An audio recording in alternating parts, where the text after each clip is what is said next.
Good morning, Martes! Welcome to another episode of AnoNa Bev, Best Express Views on PHLV Radio, and I want TFC and all social media connected to all of us.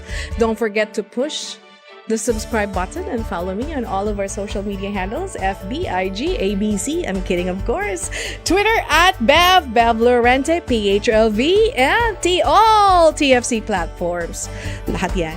So on to our Tuesday topic. As April closes, we want to take a moment to recognize and address an important topic that is highlighted, and that is child abuse prevention.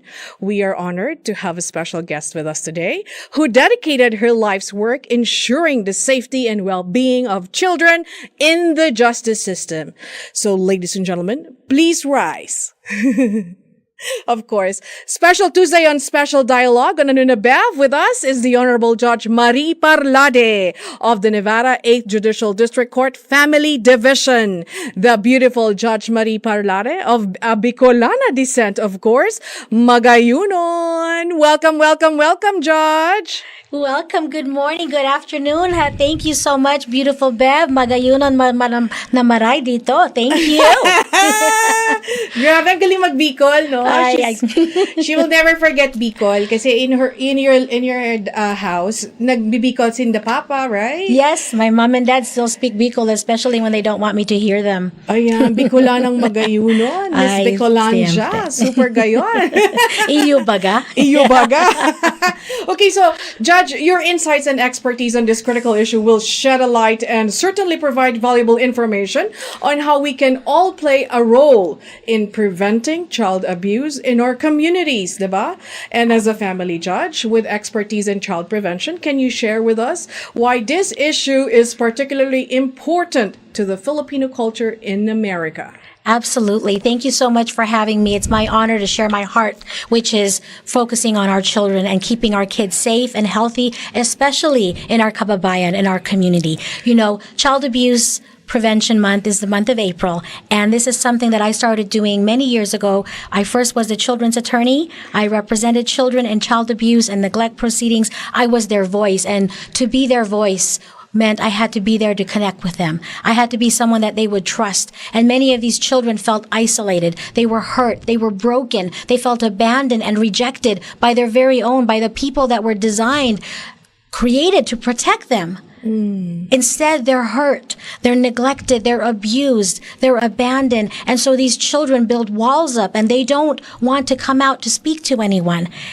That's where I entered in to be their children's attorney, to be their voice. And I told them, you're my boss. I'm going to work for you. I'm going to be here to be your voice. I'm going to be here to be your friend. I'm going to be here to be with you in and out through all good times and bad times. And I'm grateful for that because it gave me an opportunity to break down the first barrier, which is social isolation. Yes. When we break down social isolation and we connect with our children and we let them know, I see you, I hear you, I love you, I'm here for you, then they start to come out of their shell, and then they'll start to tell you a little bit more and a little bit more. And then slowly, as you speak words of life, encouragement, safety, and protection to them, words of affirmation, they start to now build their self-esteem as we work closely to try to build their families with their mothers and fathers. Oftentimes parents, no parent is going to wake up, or rarely, is going to wake up and say, I'm going to abuse my child today. That doesn't happen like that. It happens because of environmental factors, of factors sometimes beyond our control. Here in our city of Las Vegas, there's a lot of drugs. There's a lot of untreated mental health issues. So you have mental health that's not treated by the medication, but by the marijuana or by the different drugs. Compound that with the alcohol, compound that with all of the stressors of life, with the pandemic, with the recession. All of these stressors are the perfect storm to bring parents in a place where it's not so safe anymore for the children. And who's going to be there to protect these children? It was a great honor to be the voice for children. I represented them for about 5 years as a children's attorney. I did that pro bono for free because that was my heart's desire. And you know, Bev, the more I represented the children, it was never good enough. I wanted to do more because once you enter into this field, you can't help but want to save all the children and be part of all of their lives. It's like an adrenaline rush for you that you want to do more. Yes, because there's never never enough. And so I thank God that he opened a door for me to be a juvenile court judge. So I was an alternate hearing master. I served over child abuse and prevention, child abuse, delinquency, domestic violence cases, drug court cases. I did that for about 4 years and had an opportunity to see all of these families in the different realms of the justice system. And you know what I found is the common factor in all of those?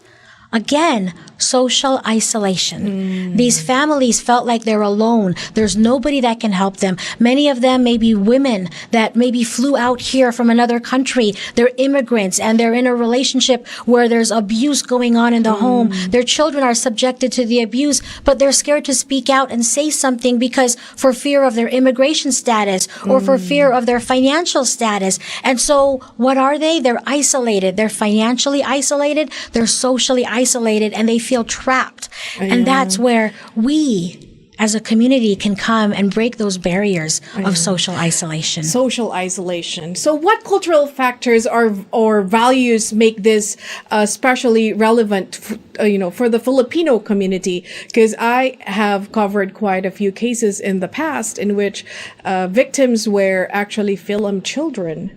And I can't help to be emotional while reading the police reports after police reports. And the sad part of the story was, as you mentioned earlier, the other parent was oblivious to the child's abuse. Yes. So how can we better address this issue?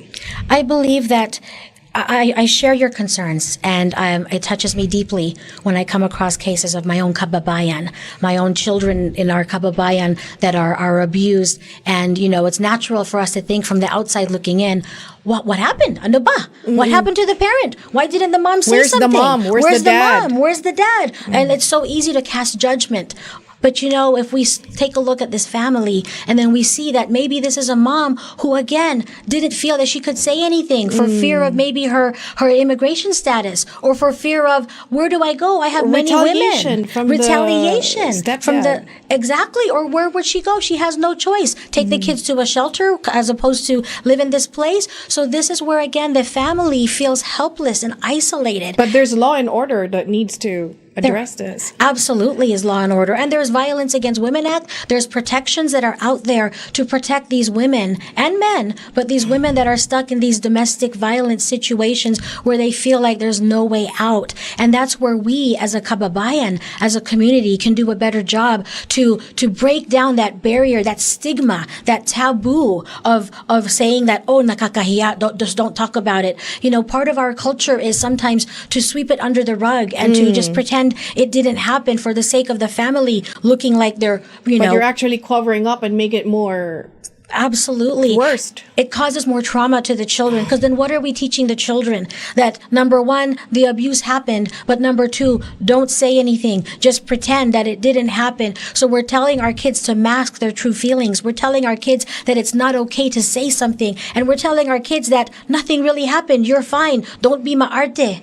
But what if, let's reverse the case. What if the children is not telling the truth? What if the child is not telling the truth or creating a story based on imaginations or based on their own world? And I've had that as well, because after being as a children's judge, I went to the Department of Family Services, and I've worked there for about 9 years in charge of the legal division. And there I've seen cases where the kid will say one thing, maybe the teenager doesn't like mom's new boyfriend, Correct. so she's going to say mom's new boyfriend sexually abused her. And then so the department gets involved, the police get involved, we do child interviews, and later on she says, oh, I was just kidding, nothing happened.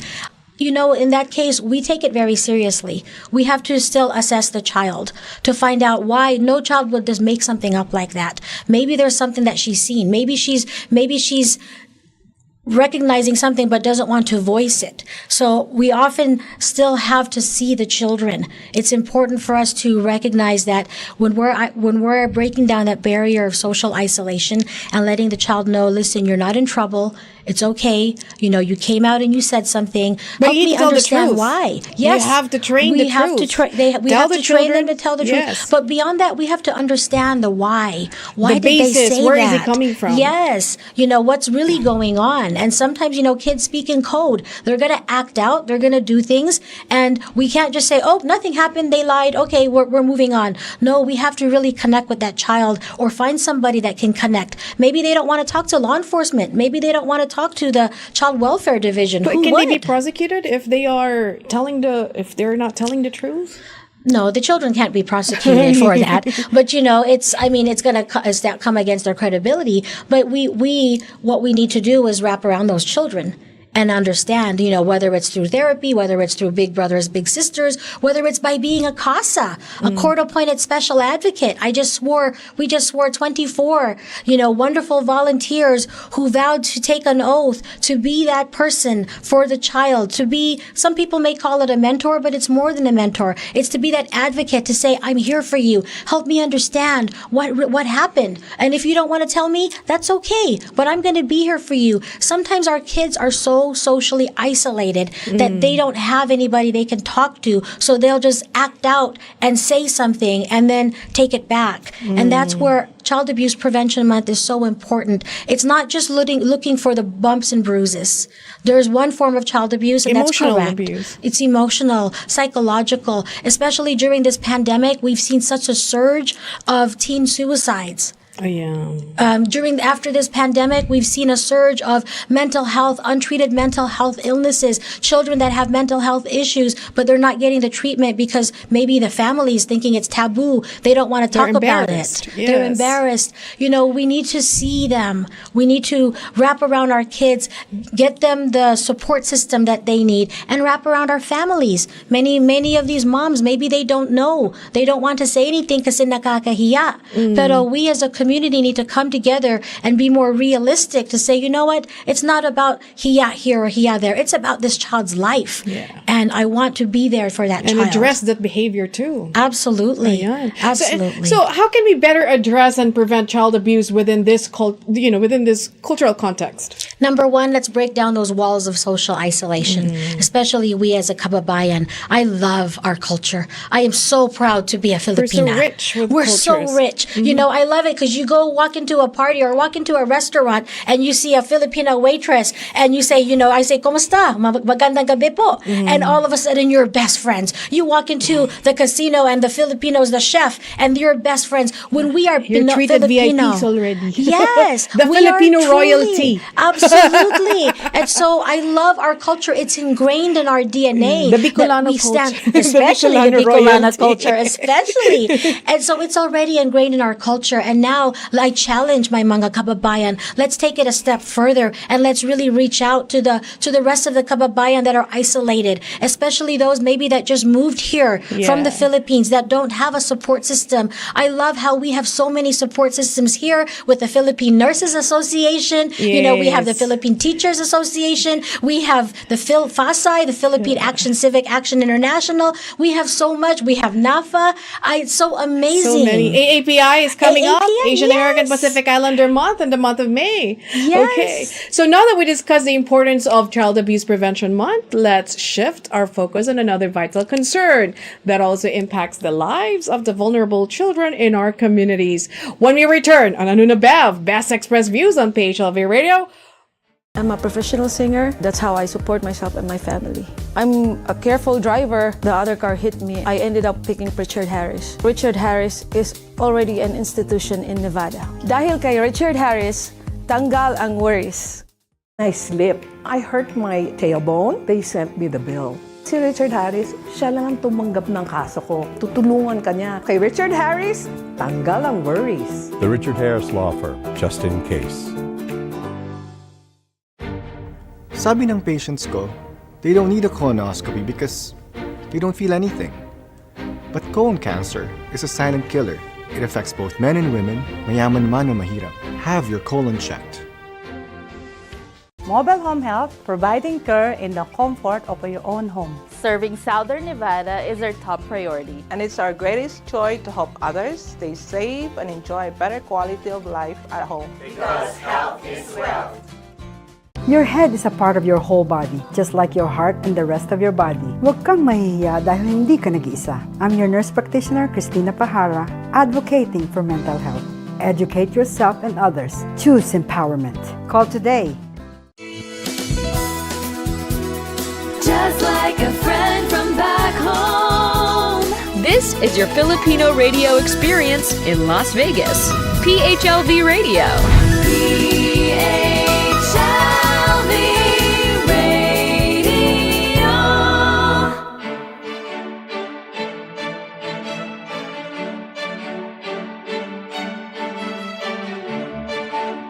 Welcome back to AnoNa Bev. May is Foster Care Awareness Month, which serves as a reminder of the urgent need for safe and stable homes for children who are unable to live with their biological parents. Still with us, Family Court Judge, please Royce.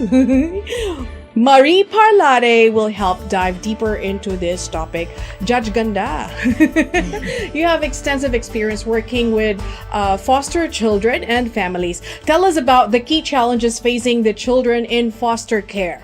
Our children in foster care are scared and they don't want to admit it. Some will admit it, some will admit it by acting out, but they're scared. They've been removed from their home, from the very family that was supposed to raise them and protect them, harmed by their family, hurt by their family. They feel rejected, they feel abandoned, and they don't know what's next. To leave the home and to be separated from your siblings, to be separated from your parents, to be separated from your community, to be pulled from your school, it's traumatizing.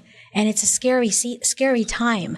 And what better time now for the month of May for us as kababayan to recognize this very sensitive time of the year for our children so that we can come together and be a strong support system for our children who are the most vulnerable in our community. Ayan. And what impact did it have on the country's economy? On foster that side? care? Yes, The foster care system. You know, the foster care system requires money from the federal government. Correct. That goes to the states, that gets drawn down to each of the counties. Here in Las Vegas, we're a county administered system. Yes. So the more children that are in foster care, the more you're able to get money from the system to pay for foster care. Pero alam mo, Bev, baliktad yan. Baliktad. Kasi dapat, the children shouldn't have to come into foster care. When a call goes to the Child Welfare Division, the first role that we have as a child welfare community is to try to assess the safety to see if this child can safely go back home. Was it maybe dad that hurt the child? Is mom protective? Is mom willing to say, you know what, dad, I need you to stay out of the house right now until you get some drug treatment and some domestic violence treatment. Meanwhile, I'm going to keep the kids in the home. And so let's try to keep the kids home and not bring them in foster care. Or is it a case where the mom denies anything is wrong and says, I don't know what's going on, nothing happened. And this child is saying that she was sexually abused and she's manifesting all the symptoms of a sex abuse victim, but the parents are in denial. In that case, the child has to be removed. Once we remove a child from the home, we need to look and see, are there any family members that we can place this child with? Can we place the child with ninang, ninong, auntie, uncle, grandma, pastor, family members, or teachers, so that we can keep our children in a place where they're still anchored in a semblance of safety and security, if not from their parents, then from their families. And I believe the first step that we as a community need to do a better job of is breaking down those barriers of social isolation, so that if something does happen and it's in our community, let's erase the stigma of, ay naku, nakakahiya. Let's erase that stigma and let's say, how can I help? You know what? There's no such thing as perfect parenting. Need to come up and, reach out. Absolutely. How does the foster care system works to meet their needs? The foster care? Because there's, I know some Filipino-owned foster care agencies that are in the Valley, in Las Vegas Valley also. Oh, wonderful. And they're doing a great job with the children's. Absolutely. And, and the foster care system, let me say that government was not designed to raise children. So no child should be raised in foster care. Foster care is designed to be temporary, a temporary reprieve so that the parents can overcome whatever barriers it were that required the removal, whether it was drugs or domestic violence or untreated mental health. Foster care is that temporary stopgap so that we can keep our kids safe and protected while the parents rehabilitate so that we can return the kids back home. Unfortunately, sometimes foster care becomes a permanent option for our kids because for adoption. or adoption. And so the role of foster care is to provide for the immediate needs of the child, shelter, health, education, welfare. The foster parent is in standing, there's a legal term, in loco parentis, standing as the parent figure for that child to provide that child with not just the Maslow's basic needs, but also the hierarchy of needs, to give words of affirmation, to let the child know that it's not your fault. So many of our kids in foster care, they think it's their fault. Especially our sex abuse victims, because when they disclose that they were sexually abused, now not just that victim, but the rest of the children, especially if there's younger siblings, they're going to be removed so that we can protect them. And then now all of a sudden, the stigma attaches to them that, because you opened up your mouth, you broke the family. Tinan mo, nakakahiya naman. And so oftentimes I've seen it in our own culture. The child will renege and say, nothing happened. I didn't mean it. Nothing happened. Nila. The cover up. They cover up for themselves, diba? Yes. And so they just have to go back because their own family is shaming them that because you opened up your mouth, now look, all of your siblings have to be in foster care. And so we need to remove that stigma.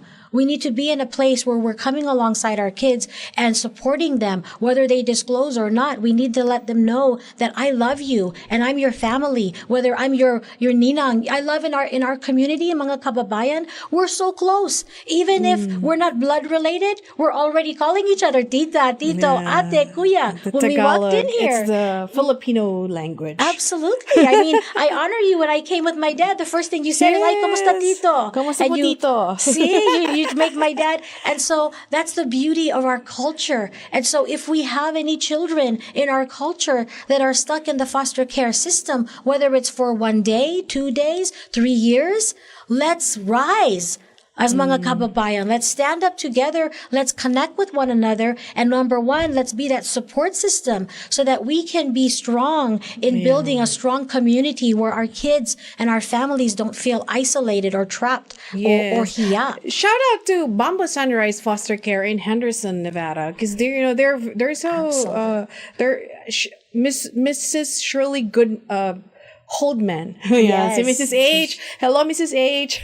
Yes. Thank you, Bamboo Sunrise, for just doing such a great job. Not just providing the shelter and the immediate needs for our kids, but being that place of hope and healing and wholeness for our children. And they had so much success stories. Can you offer insights on how individuals and communities can support foster families and the positive impact the foster care can have on both the children and the families involved? Absolutely. Number one, be a foster parent, please. We need more foster parents. Step up and be a foster parent. Having been in the child welfare division for almost 9 years or almost 10 years. Is it mahirap? Yes, it's very hard. And I can tell you it's not an even number. We have substantially more kids in foster care than we have enough foster parent placements. And especially if you want to be a foster parent, can you please be a foster parent to keep siblings together? If I ask, if just one family can step up to say, me and my community will step up to be the one to keep the siblings together.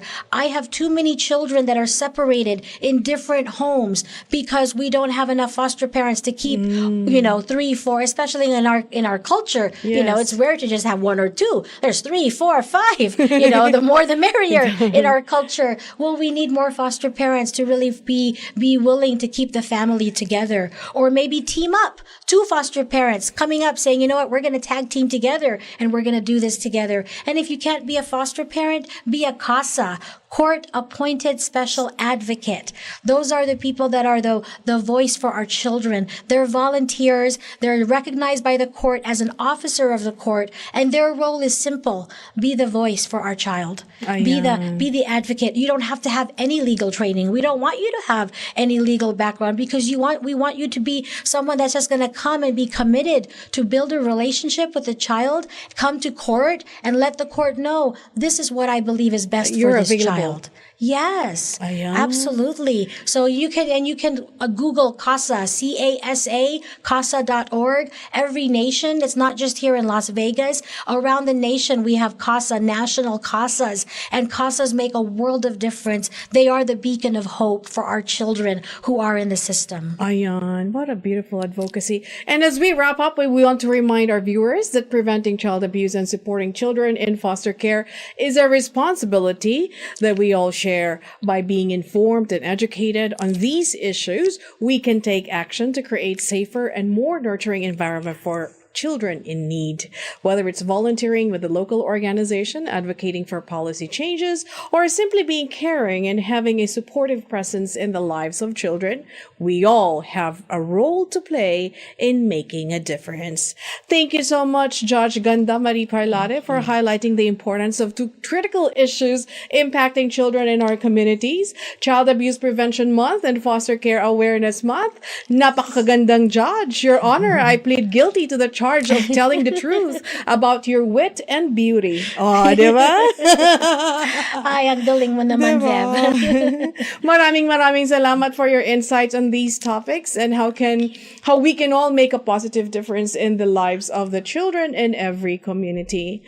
Thank you. Paalam naman ay. Maraming salamat sa inyong lahat. I thank you so much. I thank God for another day for us to come together as one kababayan, to be strong. See something, say something. Let's come together and let's make it one big kababayan for the sake of our kids. Ayan, Judge Marie Parlade. Thank you. District Court Judge, Department A. Yes. Napakaganda, Miss Universe. Thank you for joining us today, and we hope you'll continue to follow along as we explore more important topics on AnoNa Bev, Best Express Views on PHLV Radio and now on TFC. Bye-bye.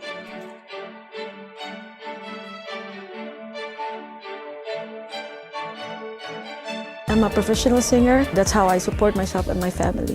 I'm a careful driver. The other car hit me. I ended up picking Richard Harris. Richard Harris is already an institution in Nevada. Dahil kay Richard Harris, tanggal ang worries. I slipped. I hurt my tailbone. They sent me the bill. Si Richard Harris, siya lang ang tumanggap ng kaso ko. Tutulungan ka niya. Kay Richard Harris, tanggal ang worries. The Richard Harris Law Firm, just in case.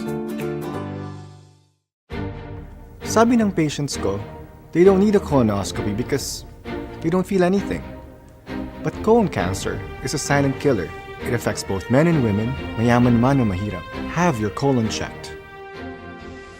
Mobile Home Health, providing care in the comfort of your own home. Serving Southern Nevada is our top priority. And it's our greatest joy to help others stay safe and enjoy a better quality of life at home. Because health is wealth. Your head is a part of your whole body, just like your heart and the rest of your body. Huwag kang mahihiya dahil hindi ka nag-iisa. I'm your nurse practitioner, Christina Pahara, advocating for mental health. Educate yourself and others. Choose empowerment. Call today. Just like a friend from back home. This is your Filipino radio experience in Las Vegas. PHLV Radio. PHLV.